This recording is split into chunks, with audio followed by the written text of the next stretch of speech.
O controle de capitais já começou. Alexandre de Moraes atendeu o pedido de Lula e retomou o aumento do IOF. Um desrespeito ao Congresso, mas sobretudo um desrespeito ao povo brasileiro. Sabe aquela conversinha de taxar os super ricos? Quem vai sair arrebentado com isso? Quem vai ser mais prejudicado com isso são os mais pobres. Fica comigo até o final desse vídeo que eu vou explicar os impactos, as consequências e o que significa essa medida absurda. Mas antes da gente ir para o vídeo, inscreva-se no canal e deixe o seu like para que o algoritmo do YouTube me ajude a entregar esse vídeo para mais pessoas. Bom, o que aconteceu? No mês passado, o decreto do IOF foi suspenso após votação do Congresso. Mas feito isso, alguns comunas, tipo do PSOL, entraram com ações na corte e levaram a discussão do caso para o Supremo, para o STF. Então,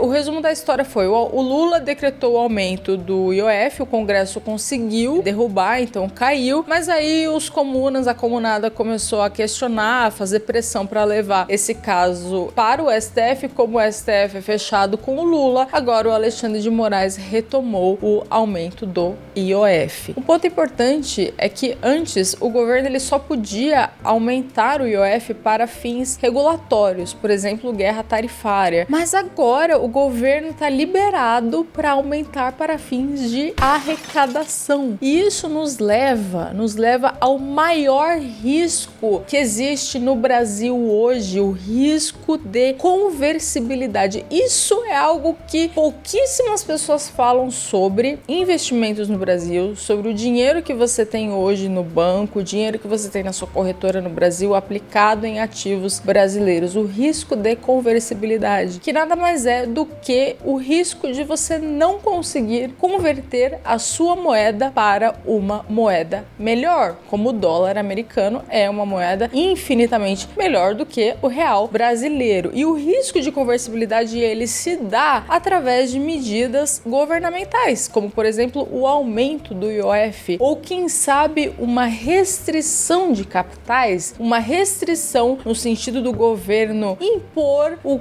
quantos dólares você pode comprar por mês. Lembra que na Argentina até pouco tempo era assim. E sinceramente nada impede o governo atual de fazer uma coisa dessa. Porque quem que confia nas leis? Como que a gente pode se amparar nas leis, na Constituição, na divisão dos poderes? Olha o que esses caras estão fazendo. No Brasil até o passado é incerto. Então o risco de conversibilidade ele existe e o aumento do IOF é um passo para o controle de capitais. O aumento do IOF é o primeiro passo do controle de capitais, porque quando o governo faz isso, ele quer justamente arrecadar, ele quer controlar a saída de capitais. Muitas pessoas até questionam, mas agora não vai ficar mais difícil o investimento no exterior? Eu vou explicar que, na verdade, o impacto não é só em quem investe no exterior, mas em toda a cadeia produtiva que depende de exportação, que faz remessas para fora, que faz trocas com o mercado, até mesmo mais pobre, o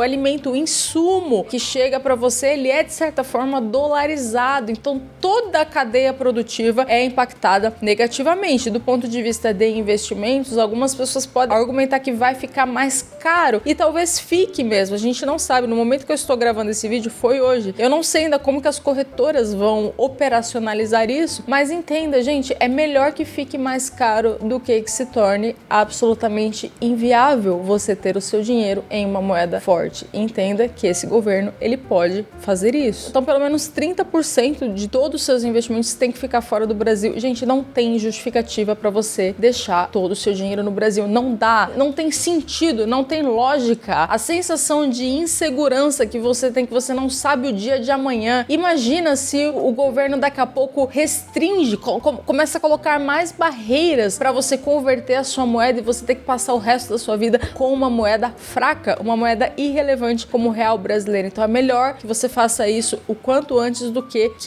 essa remessa para o exterior se torne absolutamente inviável. E aí o que as empresas, qual que é a solução do empresário para contornar esse problema, contornar a regulamentação? Aqui na Guardia eu tenho um escritório de investimentos internacionais, eu faço gestão de carteira de clientes, de famílias no exterior e nós estamos zerando o nosso spread justamente para contornar, para trazer esse benefício para o cliente que a gente não faria em situações normais para que você não pague tão caro mesmo após esse aumento do IOF. Então a gente está zerando o nosso spread. Nós atendemos clientes a partir de $100 mil. Se é esse o seu caso, se você tem $100 mil para investir no exterior, preencha esse QR Code e fale conosco. Outras empresas também eu vi fazendo isso antes do decreto ser derrubado, a própria Wise também zerou. Então essa é a solução do empresário, que é um herói, né? Porque empreender no Brasil é um ato de heroísmo. O empresário, ele tenta de todas as maneiras resolver problemas e contornar absurdos do governo. Aí um outro ponto também que eu queria levantar é que, entenda, gente,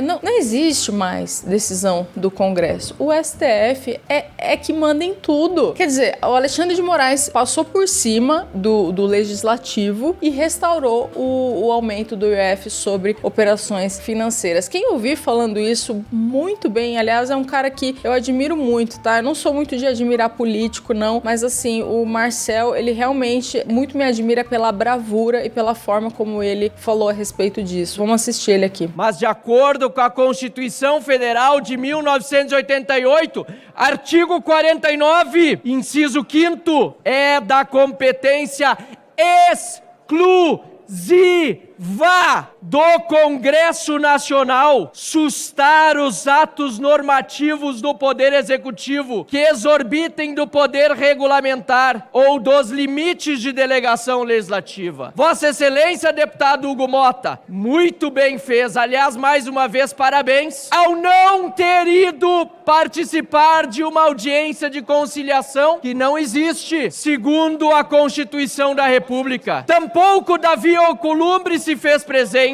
Ainda assim, debochando da decisão de Vossas Excelências, Alexandre de Moraes divulga uma decisão à imprensa antes da casa ser intimada que agride e ataca o poder legislativo e a democracia brasileira. Senhor presidente, o mesmo artigo 49 diz o seguinte: é da competência exclusiva do Congresso Nacional, inciso 11, zelar pela preservação de sua competência legislativa em face da atribuição normativa dos outros poderes. É passada a hora, senhor presidente, de uma atitude do Congresso Nacional em defesa deste livrinho, que é muito mais do que um livrinho, é a Bíblia da República. Gente, como que o Brasil vai ser um país próspero, produtivo? Vocês têm noção do impacto de uma medida como essa para o ambiente de negócios? O Brasil já tem um péssimo ambiente de negócios em função da CLT. E agora eles colocam ainda mais barreiras, mais regulamentações, o que dificulta a produção, no sentido que imagina agora quantas empresas vão precisar revisar contratos, antecipar pagamentos, reestruturar contratos, recalcular, porque agora mudou o imposto e fora a alta carga tributária. Como que esse país vai ser próspero? E sabe o que eu não me conformo do ponto de vista de investimentos? Gente que investe em ações brasileiras. Como? Com um monte de empresa pedindo recuperação judicial,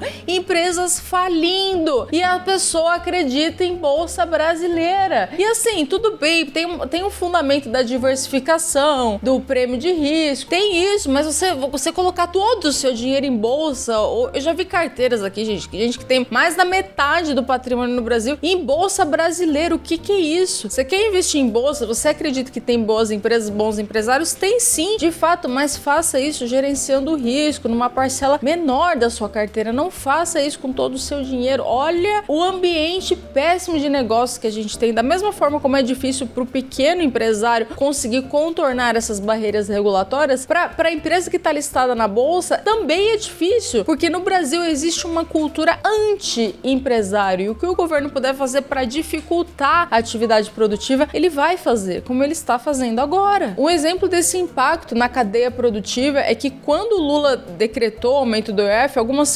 seguradoras disseram que não tinham nem como operacionalizar essa cobrança. Então imagina, um tempo, talento, pessoas que poderiam pensar como atender melhor o cliente, como oferecer soluções melhores, sabe? Fazer algo de fato produtivo. Não. O que o empreendedor precisa fazer? Pensar agora e gastar energia dia tentando compreender decisões absurdas como essa. Como que esse país vai ser produtivo dessa forma? Não tem como um país prosperar sem um incentivo à produção. Não tem como. E isso aqui é absolutamente contraproducente. Eu também tenho um programa de mentoria onde eu ensino você a investir de verdade, a investir em diferentes classes de ativos, a investir no exterior, investir em bonds, em ETFs, em metais preciosos, ouro, prata, abrir uma conta no exterior 100% americana, internacionalizar seu patrimônio, enfim. Não vou gastar muito tempo falando sobre isso. Se você tiver interesse nessa mentoria e investir com a minha orientação, o primeiro link tá aqui nos comentários e também na descrição.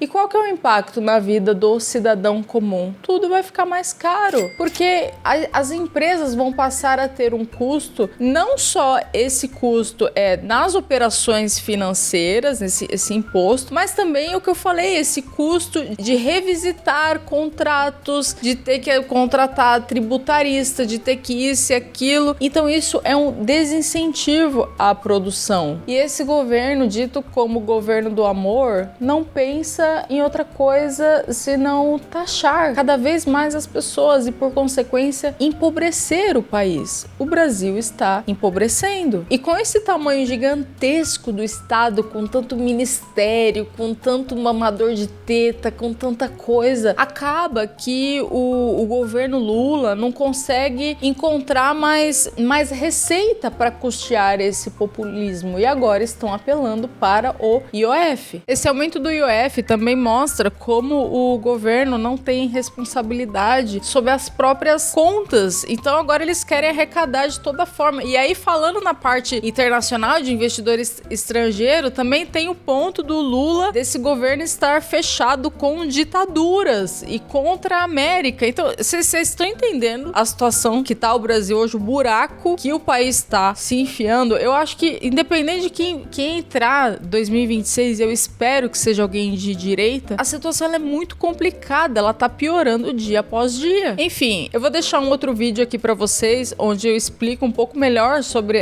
esse conflito entre o Trump e o Lula, que o Lula continua peitando, continua achando que tem alguma condição de bater nos Estados Unidos, sendo que a América tem muito mais instrumentos de punição do que o Brasil. Eu vou deixar pra vocês assistirem. No mais, espero que esse vídeo tenha esclarecido um pouco. Eu quis passar aqui um pouco do meu ponto de vista. Até o próximo vídeo, pessoal.